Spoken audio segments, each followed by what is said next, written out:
कवन रूप आइले शिव गुरु कवन रूप गइले हो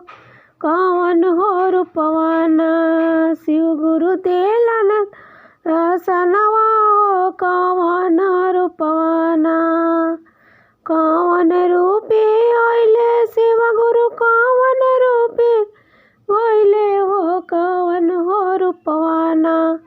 शिव गुरु देलन दर्शनवा हो कवन रूपवाना जोगी रूप आइले शिव गुरु साधे रूप गइले हो प्रकाश रूपवाना हो प्रकाश रूपवाना शिव गुरु दिले दर्शनवा हो प्रकाश रूपवाना जोगी रूपवा आइले शिव गुरु साधो रूपवा गइले हो प्रकाश हो रूपवाना शिव गुरु देले दर्शनवा हो प्रकाश रूपवाना घर में से निकाले ले दुखियारी शिष्या हो कि गिरी गइली ना अपना गुरु के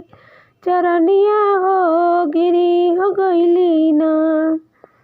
घर में से निकाले ले दुखियारी शिष्या हो कि गिरी गइली ना अपना गुरु के चरनिया हो गिरी दीना कबहू न मिलल गुरु जी नागी में सुखवा हो दुखवे में रहनी ना कबहू न मिलल शिव गुरु जी नागी में सुखवा हो कि दुखवे में रहनी ना कही के शिव गुरु के चरनिया हो शिष्या गिरी गइली ना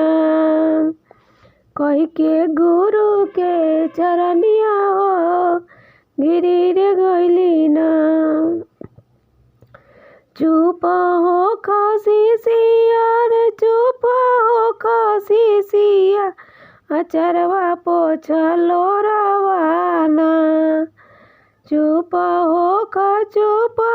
खासी सिया पोछल रवाना